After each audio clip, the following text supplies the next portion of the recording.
will stay just a few days in town. And I wonder if, do you wanna go out? Wanna go now? Hello everyone! Welcome back to my YouTube channel, and for today's video, we're going to make a DIY strawberry inspired dress. So without further ado, let's do this! And for the first step guys is, ang gagawin muna natin is yung sa may back bodies ng dress. So we're going to need a pattern. Kumuha lang kayo ng blouse nyo and then i-mark nyo lang yung sa may neckline nya, shoulder line, dun sa may armhole, and sa may side. And then, dun sa may side, down to your desired length of the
dress. Yung dress natin, yung sa may armhole niya, imamark lang natin siya ng ganan dun sa other fabric natin. So ayan, yung sa may excess fabric ko na lang yung ginawa kong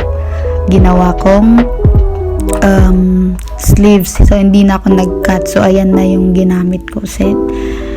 Kaya medyo mahaba masyado, pero okay lang siya. And then i-layout lang din natin dun sa other folded fabric like that. Okay.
Into the main body. So ganan, dapat naka-open lang yung sa may seam allowance niya, yung ganan.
last step guys is we're going to sew. Itatahin natin by following yung sa may previous step natin, yung sa may tahi niya. Tapos tatahin natin siya with the elastic thread. So ayan na yung pinakalas natin gagawin dito sa may DIY natin ngayon. So ma-achieve na natin ang strawberry inspired dress natin. So guys, hope you guys like this DIY video for today. Please don't forget to subscribe, like, comment, and share it to your friends. Thank you very much. Now going to see the final transformation in 3, 2, 1. Bye-bye.